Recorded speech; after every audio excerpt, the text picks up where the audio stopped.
Boxingego here. If you like this video, make sure you hit the like button and also subscribe to the channel and hit the bell icon on the top of your screen to get notified when the latest new content drops.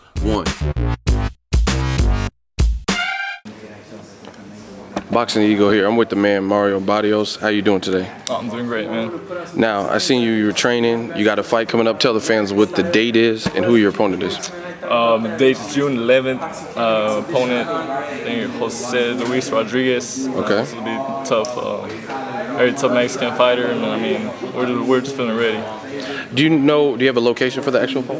Yeah, the location is Lancaster, California. Okay. The first time fighting there, so I mean, looking forward to putting on a good show. Now, you were supposed to fight recently. I heard that fight fell apart. What happened in that fight? That fight, opponent, I mean, he came in 10 pounds over the contracted weight. I mean, so my 10? What was the contracted weight? It was actually higher than normal too. It was already raised at 143. My opponent came in at 153. Oh wow!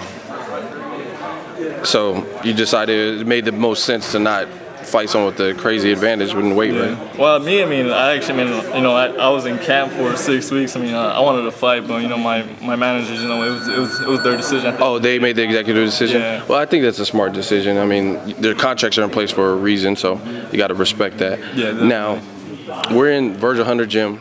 Andre Ward, Kovalev, big fight, big rematch. Some people feel there's some controversy there, some things that could be cleared up. What do you make of the rematch? Oh man, I think that this one, I mean, Ward, he's just gonna make it that much more noticeable. That he's the pound for pound champion. I mean, I've been seeing him in camp and sparring and everything, and he's looking unbelievable.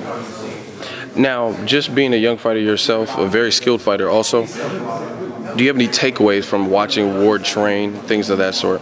Yeah, definitely. I mean, just being in this gym, you're learning something every day. Training alongside, world champions and ex-world champions. And I mean, Ward, he's definitely been a fighter that that I've looked up to since I was little. And I mean, now training alongside him here, and it's unbelievable. I mean, just watch him every time he spars, everything. I mean, I'm trying to soak in as much knowledge as I can from him. So the move from Texas out to the Bay Area has been worth it, a good experience? Yeah, definitely. What about the weather? You like the weather out here? Love the weather over here, man. I'm burning back home. Yeah, I bet. Now, for the fans that don't know, describe how you fight. Like, what kind of fighting style do you have, and the weight class? Yeah, I'm fighting 140 pounds. I think I could describe myself as a boxer puncher. I mean, growing up, we're raised with that Mexican style, to just sit there and brawl. But I mean, as a kid, I was raised on the east side in San Antonio, so I mean, I was raised, with all the blacks and Mexicans. I mean, so I've been different kind of style. And I mean, I could box on the outside and I could bang on the inside, so I could do a little bit of both. How old were you when you started? I started at 6. You were 6? I was 6. Oh, Texas ain't playing then. Texas starts you off young. Dang. Okay, now, I gotta ask fighters this. Did you want to box, or was it like a parent, an older brother, or somebody who was like, no, you gotta be boxing, you have too much energy? How did you get into it? Was it you? My mom, actually, she put me and my older sister in boxing as kids, for self-defense, and just over time, we actually became really good at it, competing in amateurs and everything. And I mean, it became a passion for both of us. Definitely. Now, I got to talk about your division. There's a big fight got announced yesterday. That's Adrian the Problem Broner, Mikey Garcia. I think it's a good fight on paper. What are your thoughts on the fight, and who would you lean towards if you had to pick?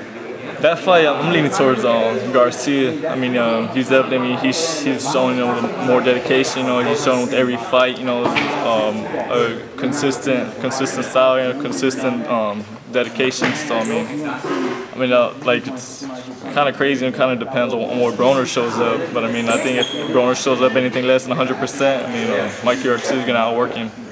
Outwork him, okay. And Mikey is moving up from 135 to 140. You've made that move up in weight. What is moving up in weight like? For me, I mean, it's you got a big frame though. How tall are you? Yeah, I'm 6'1". Okay. Yeah, so I mean, for me, I mean, it's been natural, to move up. I feel stronger at this weight. I mean, for other fighters, who don't have, that size with them, I mean, it's just a little bit different, I guess. But your experience has been good because it's probably a break from cutting weight. Yeah, well, my experience has been real good. Like I said, I mean, the transitioning to 140, I mean, it's been real simple. I mean, like I said, I feel stronger. I feel like a more complete fighter. What's the hardest part about cutting weight to you?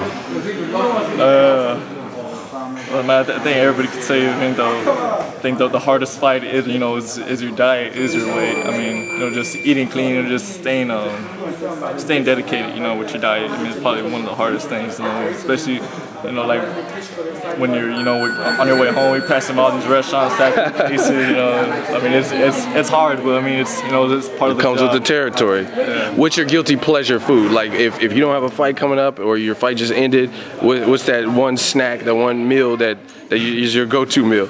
Cheesecake. Oh, you're a cheesecake fan. I love cheesecake, man. Definitely. And then I got to follow up with you. Canelo versus Chavez Jr. You predicted the fight right last time I talked to you. You said Canelo's skill. We all seen that skill. He beat him 12 rounds to 0. Canelo versus Golovkin. You also picked, you said you were leaning towards Golovkin. Has that changed after seeing the Chavez fight, or is it the same? No, that hasn't changed at all. I mean, I'm still leaning towards Golovkin, but I mean, I think what Canelo showed, you know, in the Chavez fight, you know, he definitely shows, you know, he got that work ethic, you know what I mean? So I'm expecting a very exciting fight with that one. I mean, that one, it's almost 50-50. Definitely. Canelo's improved massively since the Mayweather loss. Yeah. I look forward to the fight. Where can the fans stay in touch with you and follow you on social media? Social media, they're going to be on Twitter or Instagram, Boxer_Barrios, and I mean, just stay tuned on June 11th. June 11th it goes down, Mario Barrios. All right.